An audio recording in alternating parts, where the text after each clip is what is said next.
अस्सलाम वालेकुम नाज़रीन, क्या हाल चाल है? सभी ठीक ठाक हैं। आज हम इसबगोल के बारे में बात करेंगे। इसबगोल के फ़ायदे, नुकसानात, सही तरीका इस्तेमाल, कब इसका तरीका इस्तेमाल करना चाहिए, कब नहीं इसका इस्तेमाल करना चाहिए, इसके बारे में तफसील से बात करेंगे।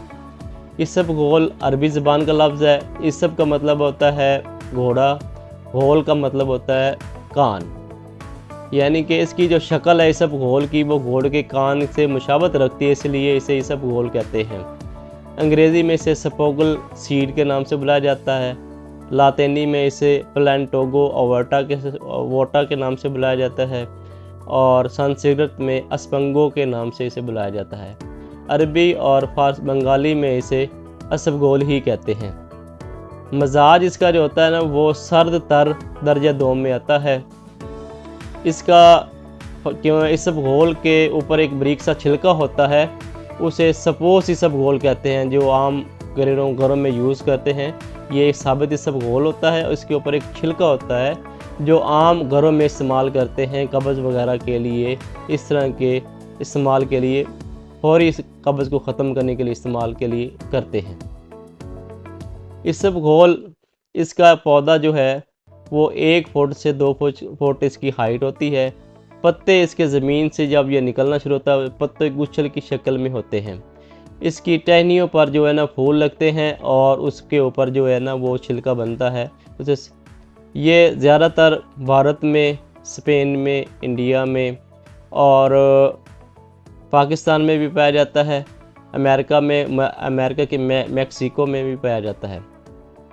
इस तरह इसका जो ज़्यादा इस्तेमाल है ना, क्योंकि इसमें फ़ाइबर काफ़ी ज़्यादा मिकदार में पाया जाता है छिलके के अंदर। फ़ाइबर का आप कोई भी चीज़ आप अगर एक रूटीन से खाएंगे, लगातार उसका इस्तेमाल करेंगे, मसलन आप चिकन, आप दोपहर को भी आपने प्रोटीन का इस्तेमाल किया, चिकन का इस्तेमाल किया, उसके साथ आपने सैलड या रोटी वगैरह का इस्तेमाल नहीं किया, तो और रात को भी आपने चिकन ही खाया, साथ उसके रोटी या वगैरह और कोई चीज़ नहीं खाई, तो वो आपको लिए नुकसानदेह साबित हो सकता है। मसलन मैदा हीट कर सकता है, स्टोमक प्रॉब्लम हो सकता है उससे आपका।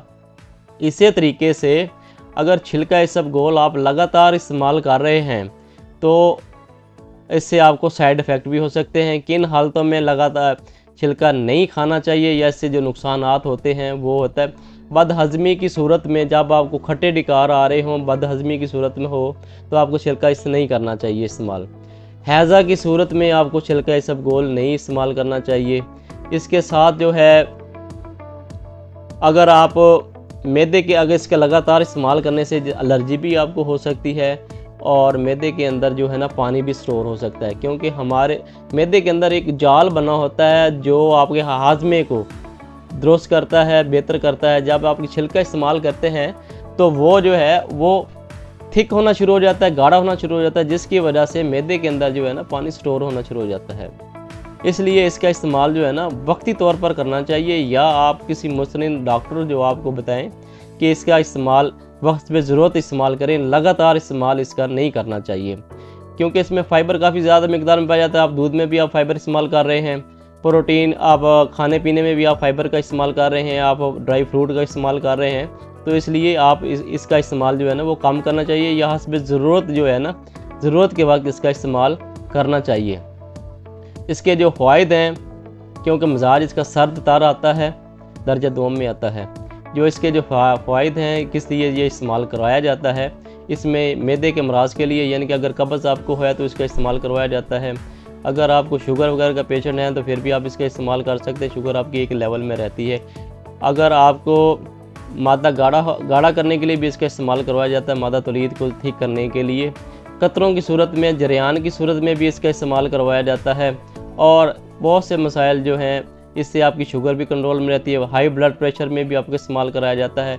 अमराज कलब में भी इसका इस्तेमाल करवाया जाता है। तरीका इसका इस्तेमाल ये है, 5 ग्राम आपने डेली इसका इस्तेमाल कर सकते हैं, लेकिन रूटीन के हिसाब से नहीं, या 5 या 6 दिन आपने इसका इस्तेमाल करना है, उसके बाद आपने इसका इस्तेमाल छोड़ देना है, या लगातार नहीं कोई चीज़ इस्तेमाल करनी। इसके बाद जो है ना वो आप 5 ग्राम आप डेली इसका इस्तेमाल कर सकते हैं।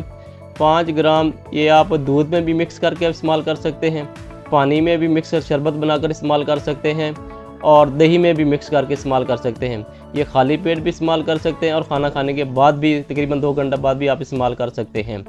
मज़ीद इसके साथ की मकसूद अहमद को इजाज़त दीजिए जी। अल्लाह हाफ़िज़।